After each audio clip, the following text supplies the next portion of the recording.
Friends, welcome to horror stories. आज की story है आरती की आत्मा की, जो कि एक भूतिया स्कूल में रहती थी। तो चलिए हम लोग इस स्टोरी को पढ़ते हैं और जानते हैं आरती की आत्मा के बारे में। भूतिया स्कूल की रहस्यमयी रात। शहर के बीचों बीच एक पुराना स्कूल था जिसका नाम सेंट जोसेफ स्कूल था। इस स्कूल के बारे में कई रहस्यमयी कहानियां प्रचलित थीं। कहा जाता था कि स्कूल के पुराने पुस्तकालय में एक भूत रहता है, लेकिन किसी ने इसे साबित नहीं किया था। एक रात स्कूल के 4 विद्यार्थी राहुल, सिम्मी, करण और नीतू ने तय किया कि वे स्कूल के पुस्तकालय में रात बिताकर भूत की सच्चाई जानेंगे। वे चारों बहुत बहादुर थे और उन्हें लगता था कि ये सिर्फ एक कहानी है। उन्होंने अपने बैग में टॉर्च, पानी और कुछ खाने पीने की चीजें रखी और रात को 10 बजे स्कूल के पीछे वाले गेट से अंदर घुस। स्कूल का हर कोना अंधेरे में डूबा हुआ था। पुस्तकालय की ओर बढ़ते हुए वे हर कदम पर दिल की धड़कन बढ़ती हुई महसूस कर रहे थे। जब वे पुस्तकालय पहुंचे तो दरवाजे की कड़ी से एक अजीब सी आवाज आई। दरवाजा थोड़ा जंग लगा हुआ था, लेकिन उन्होंने उसे धकेल कर खोल दिया। पुस्तकालय में दाखिल होते ही उन्होंने देखा कि वहां की सारी किताबें धूल से भरी हुई थीं।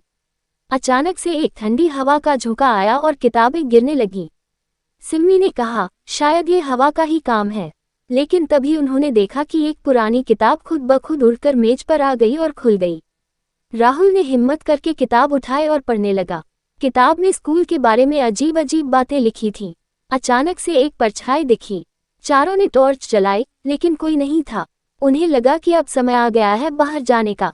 जैसे ही वे पुस्तकालय से बाहर निकले, उन्हें एक कमरा दिखा। ये कमरा प्रिंसिपल का था, लेकिन यह बंद रहता था। करण ने कहा, अगर हमें कुछ पता करना है तो इस कमरे में जाना पड़ेगा। उन्होंने दरवाजा खोलने की कोशिश की, लेकिन ये लॉक था।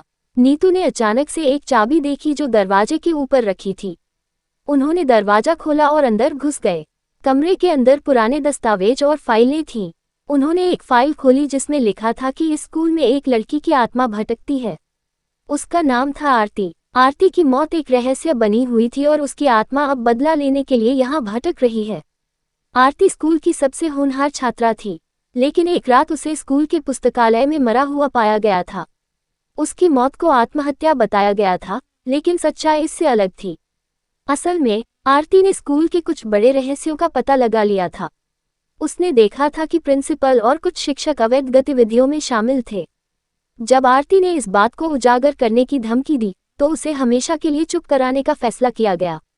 प्रिंसिपल और शिक्षकों ने आरती की हत्या कर दी और इसे आत्महत्या का रूप दे दिया। लेकिन आरती की आत्मा को न्याय नहीं मिला, इसलिए वह अब भी स्कूल में भटक रही थी। अचानक से कमरे में रोशनी कम हो गई और एक परछाई प्रकट हुई। वह आरती की आत्मा थी। उसने चारों को देखकर कहा, मुझे यहाँ से मुक्ति चाहिए। मेरे साथ अन्याय हुआ था। चारों ने उससे पूछा, हम आपकी कैसे मदद कर सकते हैं?